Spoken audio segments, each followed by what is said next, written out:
स्वागत है मैं आपका हमारे एक नए चैनल जीके वाला 730 पे। दोस्तों मैं आपको आज जैन धर्म से संबंधित क्वेश्चन करवाने वाला हूँ। जैन धर्म से संबंधित जितने भी जीके क्वेश्चन बन सकते हैं, सभी तरह के जीके क्वेश्चन जो है जैन धर्म से संबंधित हम लोग आज आपको करवाने वाले हैं।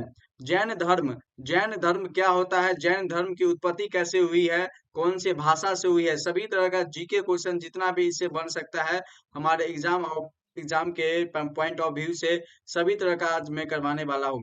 तो चलिए, आज से हमारा एक नया लेक्चर स्टार्ट हो गया है जैन धर्म के बारे में। जैन धर्म के बारे में आज हम जानकारी लेंगे कि ये जैन धर्म में कितने तीर्थंकर थे और कितने स्वामी थे, उन सभी स्वामी के बारे में जानेंगे। तो चलिए, सबसे पहला हमारा क्वेश्चन है आज का कि जैन शब्द की उत्पत्ति किस प्रकार हुई है। ये जो है दोस्तों जैन शब्द की उत्पत्ति जो है किस प्रकार हुई है। तो जैन शब्द की उत्पत्ति दोस्तों संस्कृत भाषा के जीन शब्द से हुआ है। कौन से भाषा के? तो संस्कृत भाषा के जो है जीन शब्द से जो है जैन शब्द की उत्पत्ति हुई है। चलिए, अगला क्वेश्चन है हम लोग का, जैन जिन शब्द का शाब्दिक अर्थ क्या होता है। जिन शब्द का जो है शाब्दिक अर्थ पूछा गया है दोस्तों, तो इसका आंसर बी हो जाएगा, विजेता जो है जिन शब्द का शाब्दिक अर्थ होता है। चलिए, अगला क्वेश्चन है कि जैन धर्म में कुल कितने तीर्थंकर हुए। तो जैन धर्म में कुल कितने तीर्थंकर थे। तो 24 तीर्थंकर जो थे जैन धर्म में। चलिए, अगला क्वेश्चन है, जैन धर्म के प्रथम तीर्थंकर कौन थे। तो जैन धर्म के जो प्रथम तीर्थंकर जो माने जाते हैं ऋषि देव को माने जाते हैं। ऋषि देव को दोस्तों आदिनाथ कहा जाता है। आदिनाथ भी यहाँ पे अगर ऑप्शन में रहता है उसको भी माने जाते हैं, और ऋषि देव को भी जो है हम आदिनाथ के ही नाम से जानते हैं। ये मतलब ये दोनों व्यक्ति एक ही है। चलिए, अगला क्वेश्चन है, जैन धर्म का संस्थापक किसे माना जाता है। तो जैन धर्म का संस्थापक जो माना जाता है दोस्तों ऋषि देव को ही माना जाता है। चलिए, जैन धर्म के 24वें और अंतिम तीर्थंकर कौन थे। तो पूछेगा कि जैन धर्म के 24वें और अंतिम तीर्थंकर कौन थे। तो जैन धर्म के जो 24वें और अंतिम तीर्थंकर की बात करें दोस्तों, तो महावीर स्वामी थे। कौन था? तो महावीर स्वामी था। अगला क्वेश्चन है दोस्तों कि जैन धर्म का वास्तविक संस्थापक किसे माना जाता है। जैन धर्म का जो दोस्तों वास्तविक संस्थापक जो है किसे माना जाता है। वास्तविक संस्थापक जो माना जाता है महावीर स्वामी को माना जाता है। लेकिन दोस्तों जैन धर्म का संस्थापक ऋषिदेव को माना जाता है। अगर बोलेगा वास्तविक संस्थापक इसे माना जाता है तो महावीर स्वामी को माना जाता है। चलिए, क्वेश्चन है कि महावीर स्वामी को जैन धर्म का वास्तविक संस्थापक क्यों माना जाता है। पूछेगा दोस्तों कि महावीर स्वामी को जैन धर्म का जो है वास्तविक संस्थापक क्यों माना जाता है। तो क्योंकि दोस्तों उनके समय में जैन धर्म का सर्वाधिक विस्तार हुआ था। महावीर स्वामी के समय में दोस्तों महावीर स्वामी के समय में जैन धर्म का जो है सबसे ज्यादा विस्तार हुआ था, जिस कारण से महावीर स्वामी को जो है जैन धर्म का वास्तविक संस्थापक माना जाता है। चलिए, अगला क्वेश्चन है, प्रथम जैन तीर्थंकर ऋषिदेव और 22वें जैन तीर्थंकर अरष्टनेमी का वर्णन किस वेद में है। तो दोस्तों इसका सही आंसर होगा ऋग्वेद में। इसका जो सही आंसर होगा ऋग्वेद में जो है प्रथम तीर्थंकर कौन थे। ऋषिदेव, जिसे आदिनाथ भी कहा जाता है, और 22वें तीर्थंकर कौन थे। तो अरष्टनेमी। इन दोनों का वर्णन जो है ऋग्वेद में दिया गया है। चलिए, अगला क्वेश्चन देख लेते हैं, किन किन तीर्थंकरों को ऐतिहासिकता प्राप्त है। मतलब इतिहास में उनके बारे में हम लोग जो पढ़ते हैं, तो इतिहास के बारे में जो कौन कौन से तीर्थंकर थे उनके बारे में पढ़ते हैं, तो केवल महावीर स्वामी गलत हो जाएगा, केवल पार्षद गलत हो जाएगा। पार्श्वनाथ और महावीर स्वामी दोनों के बारे में जो हम ऐतिहासिकता दोनों को जो है प्राप्त है। इन दोनों पार्श्वनाथ कौन से थे, ये हमारे 23वें थे, और महावीर स्वामी कितने थे, तो 24वें तीर्थंकर थे। इन दोनों के बारे में जो हम इतिहास में पढ़ते हैं सबसे ज्यादा, इसलिए इन्हें ऐतिहासिकता प्राप्त है। चलिए, अगला क्वेश्चन है, जैन धर्म का पहला तीर्थंकर कौन माने जाते हैं। जैन धर्म का दोस्तों पहला तीर्थंकर पूछा गया है, कौन माना जाता है। तो जैन धर्म का पहला तीर्थंकर को आपको मैं बताया था ऋषिदेव या आदिनाथ को माना जाता है। चलिए, अगला क्वेश्चन है, जैन धर्म का 22वां तीर्थंकर कौन माने जाते हैं। तो 22वां तीर्थंकर कौन माने जाते हैं। अरष्टनेमी माने जाते हैं। अगला क्वेश्चन है, जैन धर्म का 23वां तीर्थंकर कौन माने जाते हैं। तो पार्श्वनाथ माने जाते हैं। चलिए, अगला क्वेश्चन दोस्तों कि जैन धर्म का 24वां और अंतिम तीर्थंकर, यहाँ पे और दोस्तों अंतिम तीर्थकर भी अगर पूछेगा जैन धर्म का जो है अंतिम तीर्थकर कौन था, तो महावीर स्वामी था। और 24वां तीर्थकर कौन था, महावीर स्वामी था। क्योंकि जैन धर्म में कितने तीर्थकर हुए, तो 24 तीर्थकर, कितने 24 तीर्थकर जो है जैन धर्म में हुए थे। चलिए पार्श्वनाथ से संबंधित क्वेश्चन अब हम देखेंगे, क्योंकि पार्श्वनाथ और महावीर स्वामी को जो है ऐतिहासिकता जो है प्राप्त है। चलिए अगला क्वेश्चन है कि पार्श्वनाथ जैन धर्म के कितनेवे तीर्थकर थे, तो आपको मैंने बताया था पार्श्वनाथ जो है 23वें तीर्थकर थे। चलिए अगला क्वेश्चन है पार्श्वनाथ किसके पुत्र थे, तो पार्श्वनाथ जो थे अब अश्वसेन के जो है पुत्र माने जाते थे। किसके, अश्वसेन के जो है पार्श्वनाथ पुत्र माने जाते थे। अगला क्वेश्चन है पार्श्वनाथ के अनुयायी को क्या कहा जाता है, तो नी ग्रंथ के नाम से, जो मतलब पार्श्वनाथ के जो शिष्य होते थे उनके वो क्या कहा जाता था, तो नी ग्रंथ कहा जाता था। चलिए अगला क्वेश्चन है कि पार्श्वनाथ ने अपने अनुयायी को कितने धर्मों का पालन करने को कहा था, तो 4 धर्म का जो है पालन करने को कहा था। कितने धर्म का, तो 4 धर्म का पालन करने को जो है पार्श्वनाथ ने अपने शिष्य को 4 धर्म का पालन करने को कहा था। चलिए अगला क्वेश्चन है दोस्तों कि पार्श्वनाथ द्वारा सिखाए गए 4 धर्म का पालन की शिक्षा को क्या कहा जाता है, तो पार्श्वनाथ के द्वारा सिखाए गए 4 धर्म का जो पालन की शिक्षा को जो क्या कहा जाता है दोस्तों, चारतु या धर्म उसे मतलब कहा जाता है। क्या कहा जाता है, चारतु या धर्म कहा जाता है। दोस्तों अगला क्वेश्चन है कि पार्श्वनाथ के द्वारा दिए गए 4 धर्म जो है कौन कौन सा है, तो सत्य, अहिंसा, अस्तेय और अपिग्रह, ये 4 धर्म जो है पार्श्वनाथ के द्वारा जो अपने शिष्य को दिया गया था। चलिए अगला क्वेश्चन है कि सत्य का क्या अर्थ होता है, सत्य का होता है हमेशा सच बोलना, मतलब हमेशा सच बोलना है, दूसरे को सच बोलने के लिए प्रेरित करना, इसलिए गलत हो जाएगा। झूठ कदापि नहीं बोलना, ये भी सही हो सकता है। और धार्मिक ग्रंथ पढ़ना, ये नहीं हो, लेकिन सत्य का मतलब होता है हमेशा सच बोलना। चलिए अहिंसा का क्या अर्थ होता है, अहिंसा का क्या अर्थ होता है दोस्तों, तो इसका जो सही आंसर होगा अहिंसा का क्या अर्थ होता है, किसी प्रकार की जो अहिंसा से बचना, ये होगा, या किसी भी नुकसान या किसी या जीव को नुकसान नहीं पहुंचना, ये भी अहिंसा का मतलब हो सकता है। और किसी भी प्रकार की हिंसा से बचना। चलिए आस्ते का मतलब क्या होता है, तो आस्ते का मतलब दोस्तों चोरी नहीं करना, क्या करना नहीं, तो चोरी जो है नहीं करना। आस्ते जो है परशुनाथ के द्वारा दिए गए 4 धर्म में आस्ते भी था, तो आस्ते का मतलब क्या होता है, चोरी नहीं करना। अगला क्वेश्चन है कि अपिग्रह का क्या अर्थ होता है, तो अपिग्रह का होता है दोस्तों धन का जो है इकट्ठा नहीं करना या धन संचय नहीं करना। चलिए अगला क्वेश्चन है कि क्या पार्श्वनाथ ने महिला को भी जैन धर्म में शामिल करने की अनुमति दी थी, तो पार्श्वनाथ ने जो है महिला को भी जो है जैन धर्म में जो है शामिल किया था। चलिए अगला क्वेश्चन कि पार्श्वनाथ ने स्त्री संघ की अध्यक्षा के रूप में किसे चुना था, तो पुष्पचूला को जो है स्त्री के संघ के रूप में उसे पुष्पचूला नामक महिला को जो है या महिला को जो है चुना था पार्श्वनाथ ने। चलिए अगला क्वेश्चन है दोस्तों, यहाँ पे बताना है आपको कि त्रिशला जो है किसकी माता थी, यशोदा जो है किसकी पत्नी थी, और प्रियदर्शनी जो है ये किसकी पुत्री थी। चलिए अगला क्वेश्चन है कि अगले क्वेश्चन पे चलते हैं। अगला क्वेश्चन देख लेते हैं, पार्श्वनाथ की शिक्षा को महावीर स्वामी के माता पिता ने भी ग्रहण किया था, तो हाँ इसका जो होगा सही आंसर होगा महावीर स्वामी के जो माता पिता जो थे पार्श्वनाथ की शिक्षा के मतलब ग्रहण किए थे। चलिए अब महावीर स्वामी के हम लोगों ने पार्श्वनाथ के बारे में पूरा जानकारी ले लिया, उनका जन्म कहाँ हुआ था, उनका जो है वो उन्होंने कौन कौन सा शिक्षा प्रदान किया था, उनके सभी के बारे में जानकारी हम लोग ले चुके हैं। अब है पार्श्वनाथ की शिक्षा के बारे में हम लोग भी जान चुके हैं। पार्श्वनाथ की शिक्षा को महावीर स्वामी के माता पिता ने भी लिया था, तो उसका सही आंसर हो जाएगा। चलिए अब महावीर स्वामी के बारे में जानेंगे, महावीर स्वामी के जीवन के बारे में जानेंगे। अब महावीर स्वामी के बारे में हम लोग जानने की कोशिश करते हैं। चलिए पहला क्वेश्चन हम लोग का आता है कि महावीर स्वामी का जन्म कब हुआ। महावीर स्वामी का जन्म कब हो गया था, तो महावीर स्वामी का जो है जन्म जो है कब हुआ था, तो 563 ईस्वी पूर्व में हुआ था। कब हुआ था, 563 ईस्वी पूर्व में जो है महावीर स्वामी का जन्म। यहाँ पे थोड़ा गलत हो गया दोस्तों कि महावीर स्वामी का जो जन्म है दोस्तों 540 ईस्वी पूर्व में। कब हुआ था, 540 ईस्वी पूर्व में जो है महावीर स्वामी का जन्म हो गया था।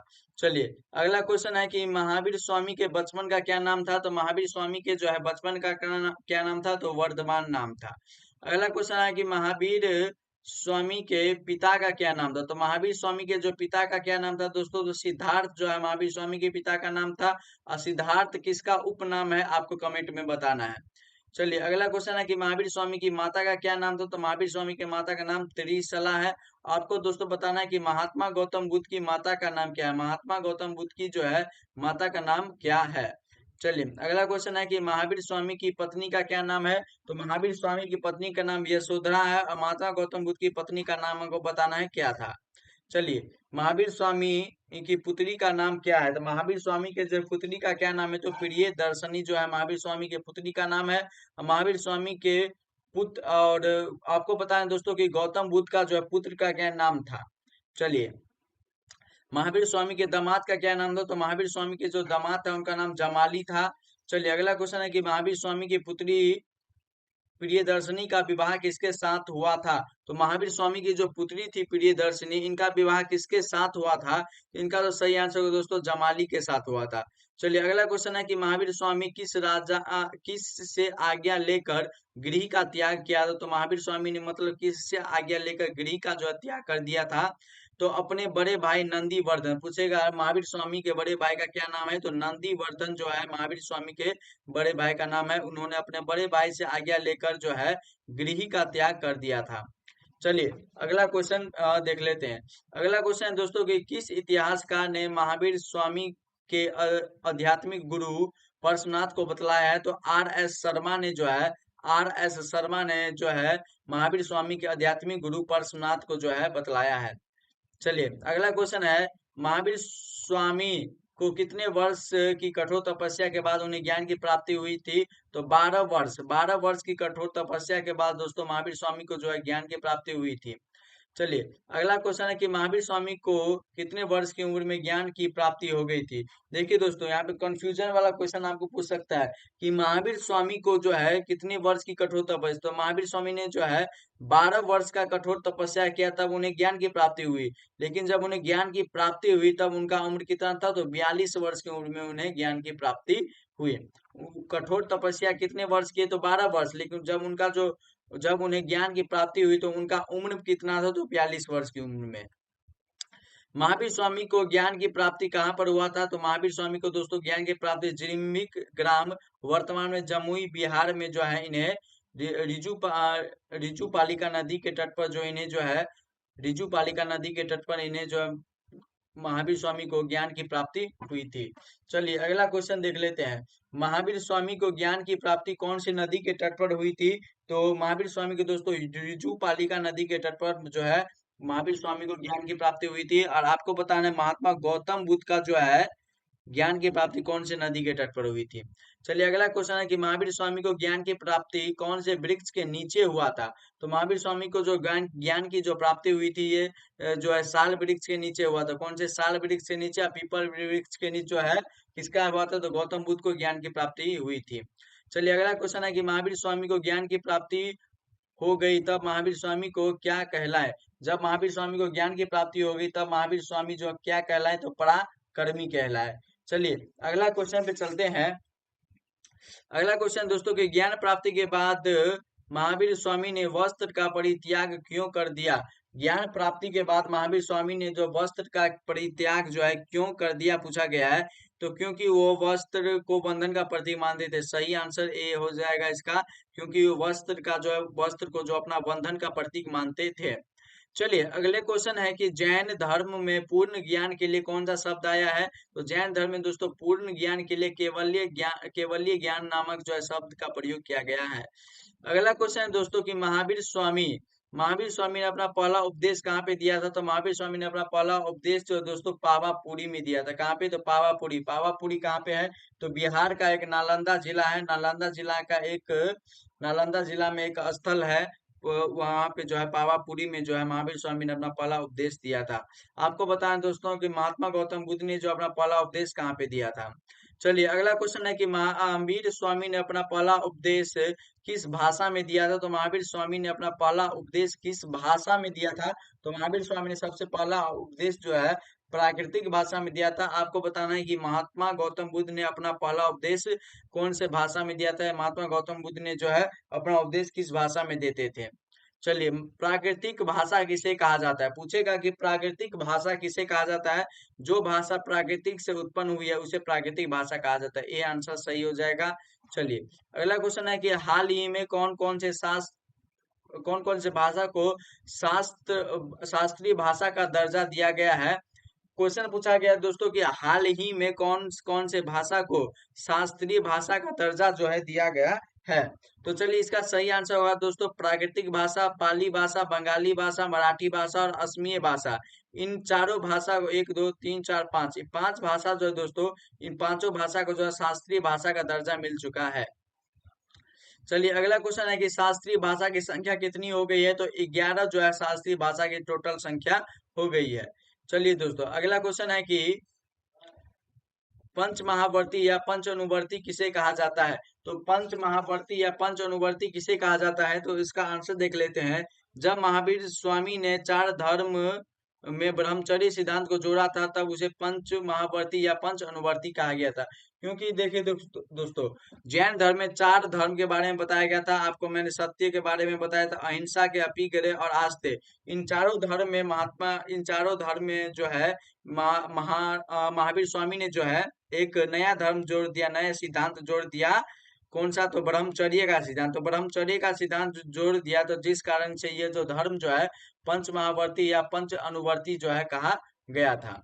चलिए, अगला क्वेश्चन है कि महावीर स्वामी, अगला क्वेश्चन देख लेते हैं। चलिए, अगले क्वेश्चन पे चलते हैं। अगला क्वेश्चन हम लोग देख लेते हैं। चलिए, अगले क्वेश्चन पे हम लोग चलते हैं। अगला क्वेश्चन है दोस्तों हम लोग का, महावीर स्वामी जैन धर्म के प्रचार प्रसार हेतु कौन से जैन संघ की स्थापना किया था? तो महावीर स्वामी ने जैन धर्म का प्रचार प्रसार हेतु जैन संघ की स्थापना कहाँ पर किया था? तो कहाँ पर किया था दोस्तों? ये जो हमारा जैन धर्म की स्थापना कहाँ पर किया था? तो पावापुरी में किया था। कहाँ पे? तो पावापुरी में जो है महावीर स्वामी ने जो अपना पहला जैन सम्मेलन का जैन संघ की स्थापना किया था। चलिए, अगला क्वेश्चन है, महावीर स्वामी ने सर्वाधिक बल किस पर दिया था? तो अहिंसा पर सर्वाधिक बल दिया था। चलिए, अगला क्वेश्चन है कि जैन धर्म में युद्ध और कृषि क्या दोनों वर्जित था? तो हाँ, दोनों जो है वर्जित था। चलिए, अगला क्वेश्चन है, जैन धर्म को कृषक और राजाओं ने क्यों नहीं अपनाया? क्योंकि जैन धर्म में अहिंसा करना जो है मना था। इसका ये आंसर सही हो जाएगा।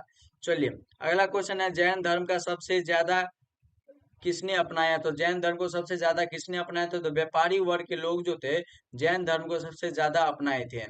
चलिए, अगला क्वेश्चन है, महावीर स्वामी ने कौन सा नारा दिया था? तो जियो और जीने दो का नारा जो है महावीर स्वामी ने दिया था।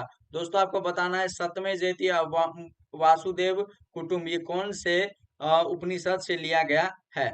चलिए, अगला क्वेश्चन है कि किस सिद्धांत को जैन धर्म में किया गया है? कौन से सिद्धांत को जो है जैन धर्म में जो है स्वीकार किया गया है? तो जो है इसमें दोस्तों पूर्ण जन्म और कर्मवाद सिद्धांत को जो है जैन धर्म में जो है स्वीकार किया गया है।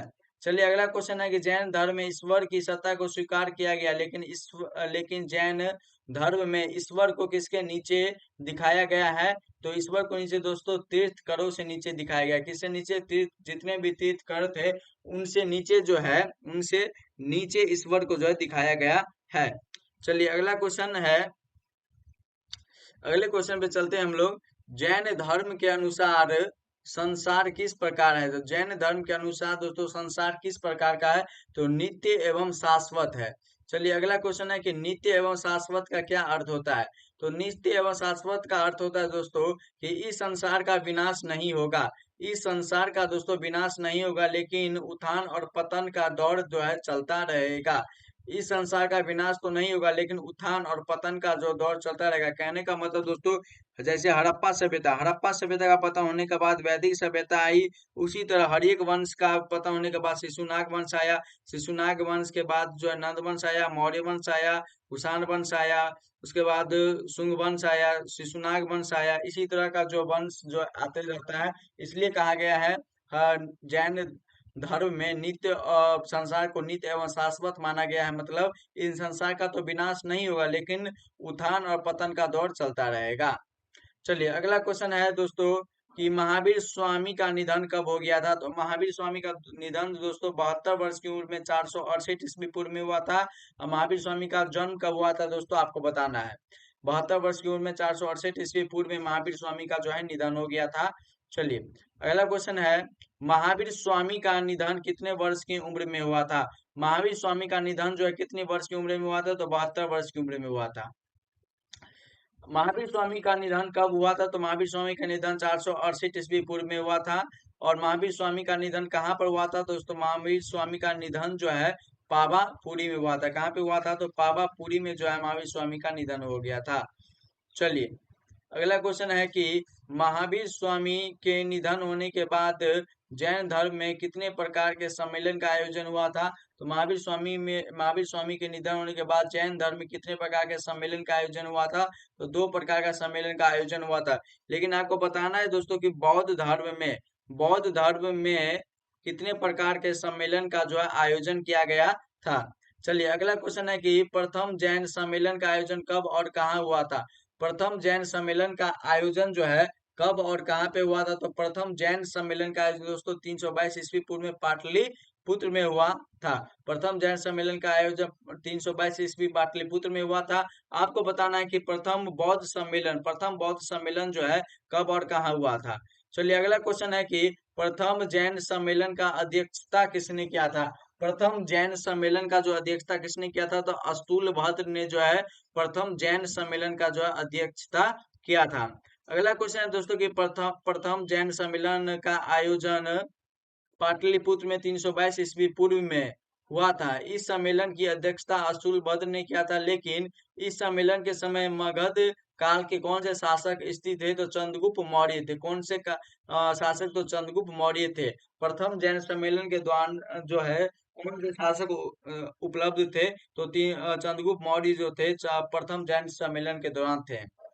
चलिए अगला क्वेश्चन है कि चंद्रगुप्त मौर्य अपने जीवन के अंतिम समय में किस धर्म को अपना लिए थे, तो जैन धर्म को अपना लिए थे। अगला क्वेश्चन है दोस्तों कि चंद्रगुप्त मौर्य अपने जीवन के अंतिम समय में जैन धर्म को अपना लिए और फिर उन्होंने गद्दी का परित्याग कर दिया। लेकिन वह गद्दी का परित्याग कर देने के बाद कहाँ चले गए थे, तो उत्तर भारत गलत हो जाएगा, पूर्वी भारत गलत होगा, पश्चिम भारत गलत होगा, सही क्या होगा दोस्तों, दक्षिण भारत चले गए थे। उन्होंने अपना जैन धर्म को अपना लिया और जैन धर्म को अपनाने के बाद गद्दी का परित्याग करके उन्होंने जो है दक्षिण भारत चले गए थे। अगला क्वेश्चन है कि चंद्रगुप्त मौर्य ने दक्षिण भारत जाकर क्या किया था, तो जैन धर्म का जो है प्रचार प्रसार किया था। चलिए अगला क्वेश्चन देख लेते हैं, महावीर स्वामी ने अपने जीवन का अंतिम समय कहाँ पर बिताया था, तो सरवनबेलगोला में। कहाँ पे, तो सरवनबेलगोला में जो है महात्मा महावीर स्वामी ने जो है अपना जीवन का अंतिम समय बिताया था सरवनबेलगोला में। और सरवनबेलगोला कहाँ पे है, तो वर्तमान में जो है कर्नाटका राज्य में स्थित है। कहाँ पे, वर्तमान में कर्नाटका राज्य में जो है सरवनबेलगोला स्थित है। चलिए अगला क्वेश्चन है कि किस विधि के द्वारा भूखे प्यासे रहकर भू समाधि या जल समाधि द्वारा प्राण का त्याग किया जाता है, तो संलेखना और संधारा विधि। किस विधि के द्वारा, तो संलेखना और संधारा विधि के द्वारा जो है भू समाधि और जल समाधि द्वारा जो प्राण का त्याग कर लिया जाता है। चलिए अगला क्वेश्चन है, अगला क्वेश्चन पे चलते हैं दोस्तों कि संलेखना या संतारा विधि वैसी विधि जिसके तहत भूख प्यासे रहकर भू समाधि या जल समाधि के द्वारा प्राण का त्याग किया जाता है, उसे कौन सा विधि कहा जाता है, तो संलेखना या संतारा विधि कहा जाता है। प्रथम जैन सम्मेलन, चलिए क्वेश्चन है कि दोस्तों कि प्रथम जैन सम्मेलन के दौरान जैन धर्म कितने संप्रदाय में बट गया था। तो प्रथम जैन सम्मेलन के दौरान जो है जैन धर्म कितने संप्रदाय में बट गया था, तो ये संप्रदाय जो था 2 संप्रदाय में बट गया था। कितने संप्रदाय में, तो 2 संप्रदाय में बट गया था। चलिए दोस्तों आज का हमारा लेक्चर यहीं तक कंप्लीट होता है। जैन धर्म का कुछ इंपॉर्टेंट क्वेश्चन आज मैंने आपको करवा दिया है। इससे आगे का क्वेश्चन कल मैं आपको करवाऊंगा, या आगे के क्लास में आपको मैं जैन धर्म से संबंधित जितना भी जीके क्वेश्चन है आपको मैं करवाऊंगा। दोस्तों अगर आपको जो वीडियो अच्छा लग रहा है तो चैनल को जो है सब्सक्राइब कर लीजिए, ताकि सभी तरह का इस तरह का जीके क्वेश्चन जितना भी होता है आपके लिए मैं लाता रहता हूँ और आपको सभी तरह का जीके क्वेश्चन डेली बेसिस पे मिलता रहेगा। अगर आप हमारे चैनल पर नहीं है तो चैनल को सब्सक्राइब कर लीजिए ताकि सभी तरह का जीके क्वेश्चन आपको मिलता रहेगा। हाँ दोस्तों, मैं आपको एक और बात कहना चाहता हूँ कि अगर आप बौद्ध धर्म से संबंधित जितना भी जीके क्वेश्चन अगर नहीं पढ़े हैं तो पिछले क्लास में जाकर आप बौद्ध धर्म से संबंधित जितने भी जीके क्वेश्चन है आप देख सकते हैं। बौद्ध धर्म से संबंधित जितना भी जीके क्वेश्चन है मैंने आपको करवा दिया हूँ पिछले क्लास में, 3 क्लास उसका बौद्ध धर्म का संबंधित हुआ। इसमें सभी तरह के बौद्ध धर्म से संबंधित जितना भी जीके क्वेश्चन है आपको मैं बतला दिया हूँ। तो चलिए आज का लेक्चर यहीं पे समाप्त होता है। जय हिंद, धन्यवाद।